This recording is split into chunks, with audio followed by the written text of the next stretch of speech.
Hello दोस्तों, कैसे हैं आप सभी। स्वागत है आपका आपके अपने यूट्यूब चैनल आरके एकेडमी व कोचिंग सेंटर में। तो आज की वीडियो में हम लोग जानने वाले हैं मुहावरे और उनके अर्थ के बारे में, जो कि हर कंपटीशन वाले एग्जाम में भी पूछा जाता है और उसके साथ साथ एकेडमिक में भी पूछा जाता है।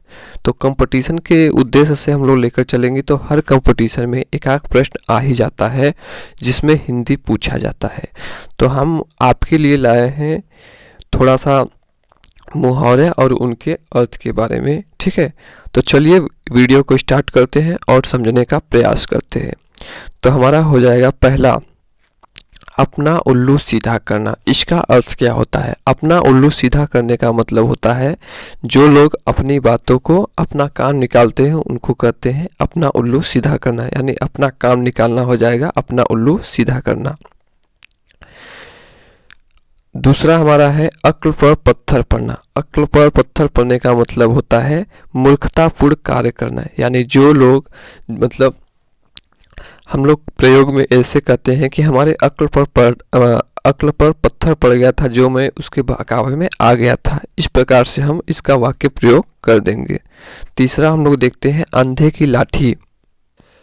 अंधे की लाठी का मतलब क्या होता है? एकमात्र सहारा। इसका वाक्य प्रयोग इस प्रकार से हम लोग करेंगे कि रवि के बुढ़ापे में, ठीक है, रवि के माता पिता के बुढ़ापे में उसका जो बेटा है रवि है, उसकी अंधे की लाठी है, यानी एकमात्र सहारा है। उनके अलावा उनकी दुनिया में कोई सहारा नहीं देगा। चौथा हमारा है अंग अंग ढीला होना। अंग अंग ढीला होने का मतलब क्या होता है? बहुत थक जाना, यानी काम करते करते मजदूर इतना थक गए कि उनका अंग अंग ढीला हो गया। इसको वाक्य प्रयोग में इस प्रकार से प्रयोग करेंगे। पांचवा हमारा है अपने पैरों पर खड़ा होना। इसका अर्थ होता है आत्मनिर्भर होना या स्वावलंबी बनना, ठीक है। तो इसको वाक्य के प्रयोग में इस प्रकार से प्रयोग करेंगे कि सबसे पहले अपने पैरों पर खड़ा हो जाओ, फिर उसके बाद शादी करना, यानी कुछ कमाने धमाने लगो, फिर उसके बाद शादी की फिक्र करना, चिंता करना, ठीक है। अपने मुंह मियाँ मिट्ठू बनना। इसका मतलब क्या होता है? अपनी अच्छाई खुद से करना, यानी कुछ लोग होते हैं जो अपने बड़ाई कि मैं ऐसा हूँ, मैंने इतना बड़ा घर बनवाया, मैंने इतना खेत लिया, ठीक है, बंगला बनवाया, गाड़ी ली। तो अपनी अच्छाई, अपनी जो खूबियाँ हो उसको खुद से ही बताते हैं, तो उसको कहते हैं अपने मियाँ मिट्ठू बनना। अगला हम लोग देखते हैं आग बबूला होना। आग बबूला का मतलब होता है बहुत ज़्यादा गुस्सा होना, यानी कोई लड़का अगर फेल हो जाता है या कोई इस प्रकार से परिवार में कोई घटना हो जाती है या परिवार में लड़ाई झगड़ा हो जाता है, तो क्या होता है, जैसे पिता का अपमान होता देख जो मोहित है वो आग बबूला हो गया, ठीक है। तो बहुत ज़्यादा गुस्सा हो जाना, ठीक है। तो इसका ये अर्थ होगा। आसमान सिर पर उठाना। जैसे इसका अर्थ क्या होता है? बहुत शोर करना, यानी जब टीचर क्लास में नहीं रहते हैं तो बच्चे क्या करते हैं? आसमान सर पर उठा लेते हैं, ठीक है, यानी बहुत ज़्यादा शोर करने लगते हैं। इस प्रकार से इसका हम लोग अर्थ देखेंगे। इसका वाक्य प्रयोग भी हम बताते चल रहे हैं, ठीक है, कि आप इसका वाक्य प्रयोग भी जानते रहे। अगला हमारा है आपे से बाहर होना। आपे से बाहर का मतलब क्रोध की सीमा को लांघना, यानी जब कोई आदमी अपने सीमा से बाहर हो जाता है, ठीक है, क्रोध की सीमा से बाहर हो जाता है, तो उसे कहते हैं आपे से बाहर होना। यानी जब अपने दोस्त की पिटाई होता देख, ठीक है, जब कोई लड़का है, ठीक है, उसके दोस्त की पिटाई हो रही है तो लड़का जब देखता है तो वो अपने आपे से बाहर होता है, यानी जो लड़का उसे मार रहा है उसको मार पीट कर भाग जाता है। तो इस प्रकार से इसका प्रयोग हो जाएगा आपे से बाहर होना। आग में घी डालना। आग में घी डालने का मतलब क्या हो जाएगा कि बात को और ज़्यादा बढ़ाना या झगड़ा का और ज़्यादा बढ़ा देना। जैसे अगर टीचर जैसे हम लोग क्या है, बच्चे हैं, ठीक है, तो टीचर हम लोग को बुलाया, तो हमने कोई गलती किया था तो बुलाया, तो हम लोग गए, फिर वहाँ पे हम लोग हंस देते हैं, ठीक है, तो टीचर को और ज़्यादा गुस्सा आ जाता है, तो झगड़ा को और ज़्यादा बढ़ जाता है, टीचर को और ज़्यादा गुस्सा आ जाता है। तो इसी को कहते हैं आग में घी डालने का काम कर दिया कि अब तो और ज़्यादा मार पड़ेगी। आँखों में धूल झोंकना, इसका मतलब क्या होता है? इसका मतलब होता है धोखा देना। यानी जब हम किसी को धोखा देते हैं तो उसे कहते हैं आँखों में धूल झोंकना। जैसे माँ बाप अपने बच्चे के लिए अच्छे अच्छे सपने बुनते हैं, ठीक है, तो क्या होते हैं, कुछ बच्चे होते हैं जो नालायक निकल जाते हैं, उनकी बातों नहीं मानते, ठीक है, तो अपने माता पिता की आंखों में वो धूल झोंकते हैं। अगला हमारा है आंखें बिछाना। आंखें बिछाने का मतलब क्या होता है? बहुत अच्छा स्वागत करना।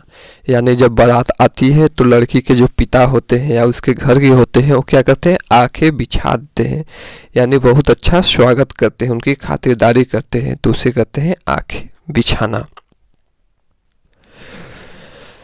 13वां हमारा है एक आँख से देखना। एक आँख से देखने का मतलब क्या होगा? सबको समान समझना या समान दृष्टि से देखना। जैसे कुछ टीचर होते हैं जो बच्चों को थोड़ा क्रिटिसाइज करते हैं, ठीक है, तो इस प्रकार से नहीं होना चाहिए, ठीक है, तो सबको एक समान से देखना चाहिए, सबको अच्छे से ट्रीट करना चाहिए। घी के दिए जलाना। घी के दिए जलाने का मतलब होता है खुशियाँ मनाना या खुशी मनाना, ठीक है।